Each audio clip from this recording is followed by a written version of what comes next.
Okay, good morning, algebra friends. So, Ms. Pender's been starting off with a joke, and I am definitely not as funny as Ms. Pender, but I do have something that's also special.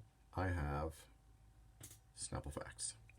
So today's Snapple Fact is the average speed of a housefly is 4.5 miles per hour. I have no idea why we can't catch them. 4.5 miles per hour is not all that fast. Okay, so what we're going to do today is we're going to solve higher order equations. And just a little quick review here of what we already know how to do. We already know how to solve linear equations like this one, right? Just add 4, divide by 3, and we get an answer. Easy. We know how to solve quadratic equations because they're either factorable, and if they're not factorable, we use the quadratic formula. We can solve every quadratic equation and every linear equation. We know how to solve some quartic equations, quartic meaning fourth power. Ms. Pender did this video last class, I think. And so what we do here is we just factor this guy right here and solve for x, knowing that of course we have to factor it just the same way we factor these types of things right here. So these are all done, just as long as they're in this format where they're factorable. Got a power of 4, got a power of 2, and we have no x term here. So these guys are factorable, or we could also struggle through the quadratic formula with these. And we also know how to solve some cubic equations. In fact, we only know how to solve the cubic equations that are in this format, either the sum or difference of cubes. So just to make sure, because some of you were kind of struggling through this a little bit, I want to actually go through this one right here. So for some of you, what you have been doing is, I'm going to write this in red because that's going to be a warning, don't do this. So what you've been saying is, well, I just want to solve for x cubed, so that just means I need to get x cubed by itself. So I'll just add 27 to both sides, and that'll get me x cubed equals 27. And, well, then I just take the cube root of both sides, and everyone knows that the cube root of 27 is just 3, so I'm all done. That is so not correct. This is not okay to do this. So what we need to do, though, is we need to be a little more, use a little more math power here, and we need to factor this using the difference of cubes. And so, of course, we hopefully remember that the formula for that is going to be, in this case, a minus b times a squared plus ab plus b squared. And there's our formula, and we're just going to plug in the stuff here. And remember, a is the thing that got cubed to make this. So the thing that got cubed to make x cubed is obviously x. And the thing that got cubed to make 27 is obviously 3. And remember, this sign is the same as this sign. And then, so that's our a, that's our b. So we do a squared. Always put a plus sign there because it's the opposite of this one. Same, opposite, always positive. Then we get 3x, and then we square this guy right here, plus 9. And our solution from here is simple. That's just a 3. Then we look at this and we realize this is not factorable. We have to jump into the quadratic formula. So we'll just rip right through that. So we got negative 3 plus or minus. Hopefully this is second nature for you now. B squared minus 4 times 1 times 9 over 2 times a, which is just 2. I think we fit another line here. Negative 3 plus or minus the square root of 4 times 9 is 36. 9 minus 36 is negative 27 over 2. Finish it right up here. Largest perfect square that goes into negative 27 is 9. And of course, this is a square root of a negative, so that means I. So we're going to take out a 3i here.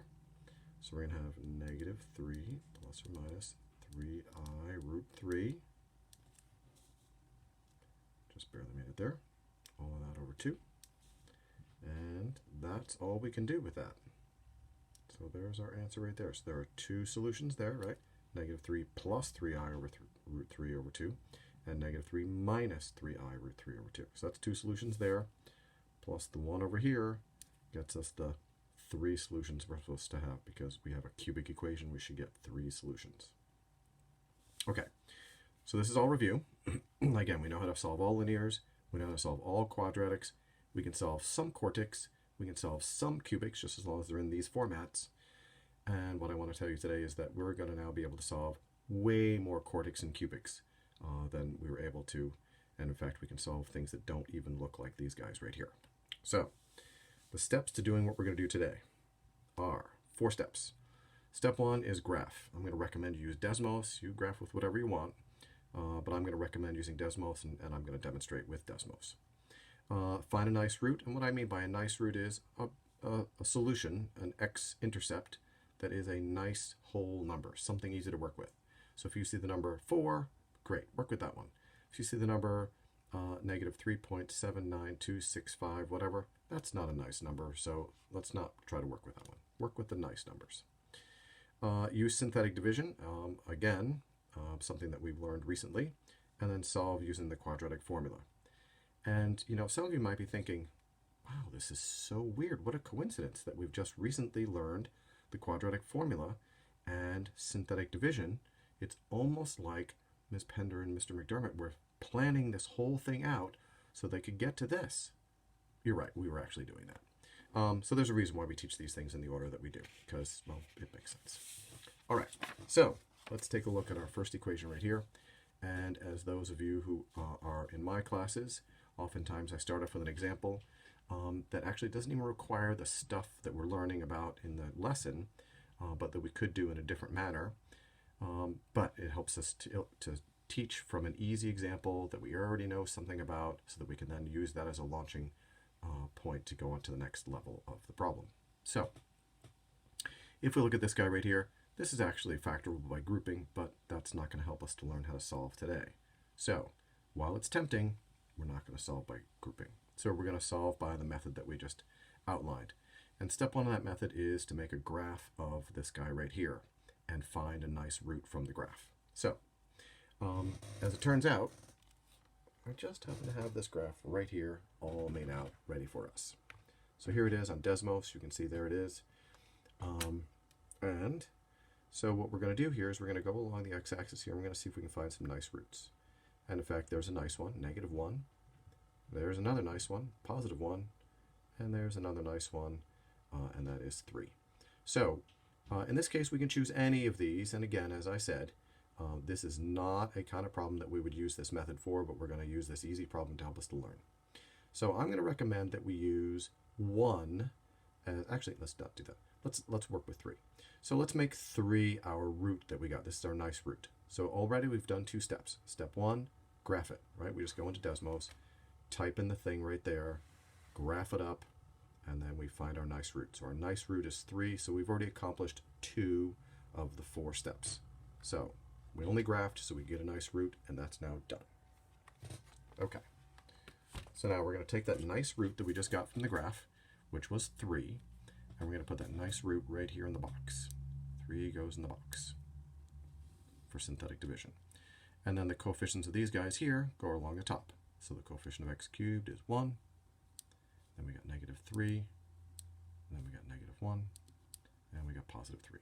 So those are the coefficients for our polynomial right there.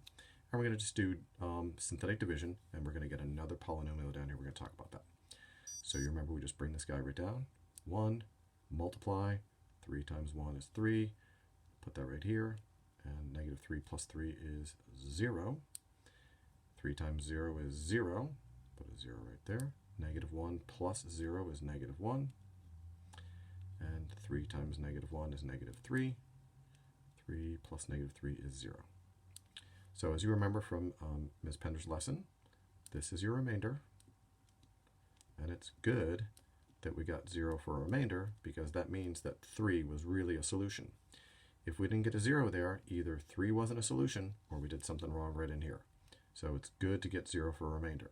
So that's our remainder. We don't need to worry about that anymore. That's done. That's out. We do need to worry about these guys, though.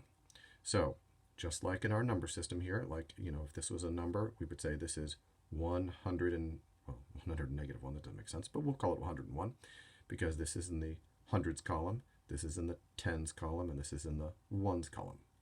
But that's not what we have here. This is a polynomial. So this is still in the number column. We'll call it the ones column or the number column. And so that means we're still going to have a -1 there. This is in the x column. And so we have 0 x's, so we're just actually going to put nothing right in there, so because it's in the x column. And then we got the x squared column, right? We got numbers, x's, x squared, x cubed, x to the fourth, and so on. So here we have 1x squared. That goes right here. And so we have this, x squared minus 1. This is our polynomial, and we want to solve this.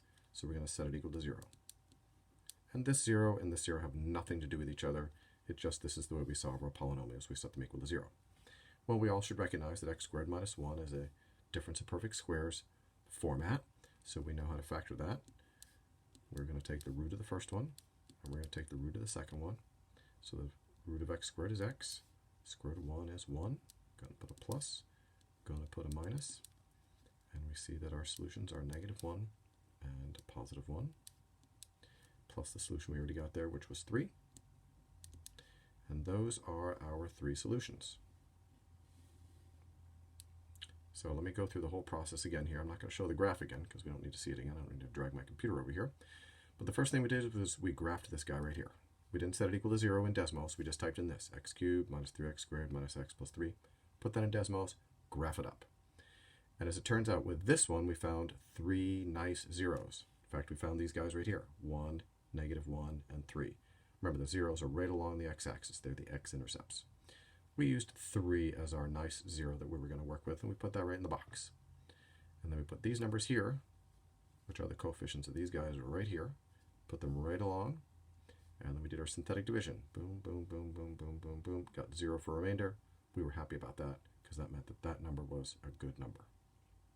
And we did everything right. And then we figure out what is this polynomial that's remaining right here, this guy right here. This is called our depressed equation. Not because it's sad, because it's stuck inside with coronavirus. It's because it's smaller, right? So we started with a cubic, and now it's a quadratic, so it's smaller, it's lower, it's depressed. This is our depressed equation right here. So we get x squared minus 1. We're going to solve that. We solve that using factoring the difference of squares method, and we get our 2 solutions, plus the solution we had from our graph. Gets us all 3 solutions. It's a cubic. It should have 3 solutions. And it does. So, step 1, graph. Step 2, find a nice x-coordinate or x-intercept. Put in the box. Step 3, do synthetic division. Step 4, solve the equation that remains. That's this guy right here, this equation. All right.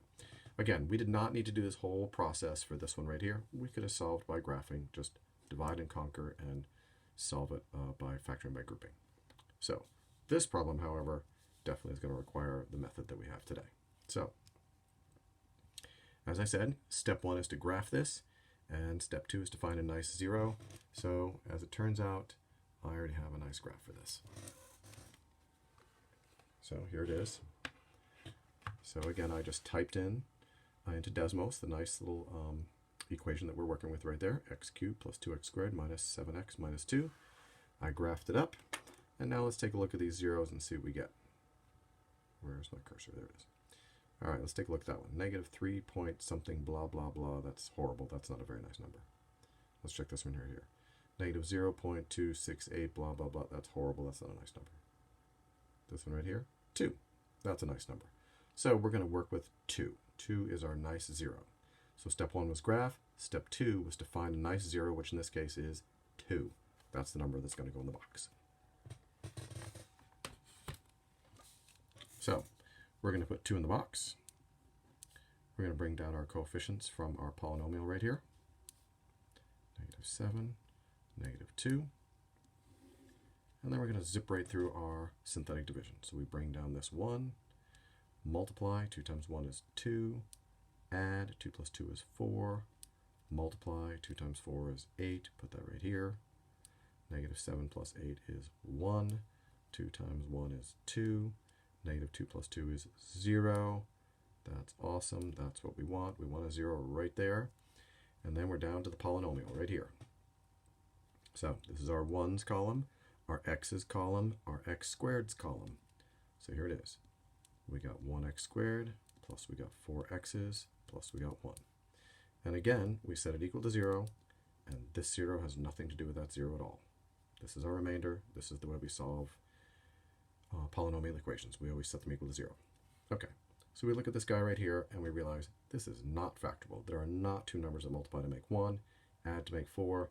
You know what that means. We need to jump right into the quadratic formula. So we're going to do that. So there's our b, that's 4, a is 1, and c is also 1. So I'm just going to rip right through this because we've done this so many times. So negative 4 plus or minus 4 squared is 16 minus 4 times 1 times 1 over 2 times 1, which is just 2, so I'm just going to leave 2 there.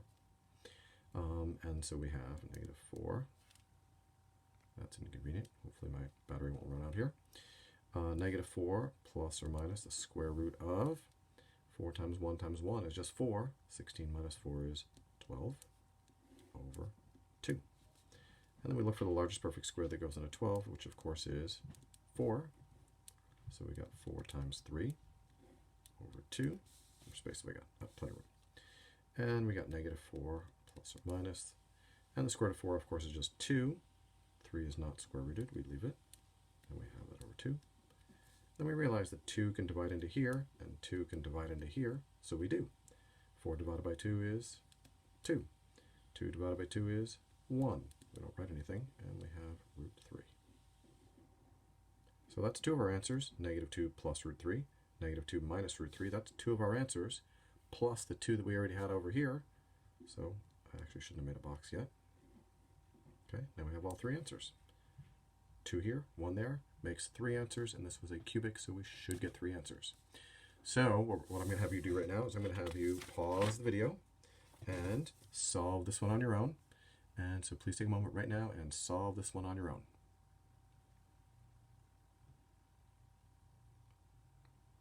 Okay, so hopefully you were able to successfully go through that, and what I find out here is that negative 3 was the nice solution that we had there. So you're going to put negative 3 in the box, and you're going to run through this, 1, 9, 20, and 6. So we got 1, negative 3, 6, negative 18, 2, negative 6, 0, check, that's awesome. X squared plus 6x plus 2 equals 0. And so now we're going to solve this using the quadratic formula. Negative 6 plus or minus the square root of 36 minus 4 times a times c. All of that is over 2 times 1, which is just 2 again. So we got negative 6 plus or minus the square root of 4 times 1 times 2 is 8. 36 minus 8 is 28 over 2. And so we should have negative 6 plus or minus 4 times 7. So we got 2 root 7 over 2. Kind of ripping through this here a little bit because I'm trying to save a little bit of time. 2 into 6 is 3. 2 into 2 is 1. Plus or minus root 7. So that's 2 answers there, plus the nice answer we had from before. So there's our third solution right there. Okay, hopefully you got that. All right, so I want to do one more with imaginary solutions. And let me bring down my computer again.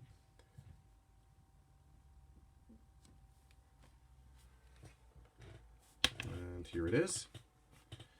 And you can see that I just typed in the equation right there. And there it is. We have one nice solution. If I can ever find my cursor, there it is. And it turns out that it is 1. So we're going to use 1 as our nice solution. Sorry the video is going a little longer than I hoped, but this is kind of a bit of a long process here. So we're going to put 1 in the box. And then we're going to have our coefficients. 1, 1, 2, negative 4. Zip through this, so we got 1, 1, 2, 2, 4. 1 times 4 is 4, 0. Check. Nice. So now we have x squared plus 2x plus 4 equals 0. And again, this is not factorable, so we solve using the quadratic formula. And we have negative 2 plus or minus the square root of 2 squared is 4 minus 4 times 1 times 4. All of that is over 2 times, where are we? 2 times 1, actually 2 times 1 right there. 2 times 1 is 2. And so we have negative 2 plus or minus the square root of 4 minus 16, which is negative 12. Remember, when we take the square root of a negative number, we have imaginary solutions. And the largest perfect square that goes into there is 4. So we're going to take out a 2i. And again, I know I'm going through this quickly. because the video is getting a bit long here. Then I'm going to divide the 2 into there and the 2 into there, so we get negative 1 plus or minus I root 3.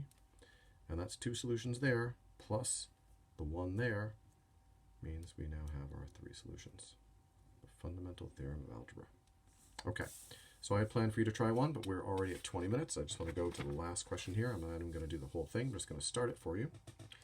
So what we're going to see here is that in the last question, that it is a quartic equation right there, quartic equation. So I'm going to graph, or I did graph already, the quartic equation. And there it is. And so we have some nice roots here. So we have, that's not a nice root. That's not a nice root. But that one is. So it's 1 and 3 are our nice roots. So we're actually going to end up using both of those guys. So here's our last problem right here. So let's start with 1. So we'll put 1 in the box.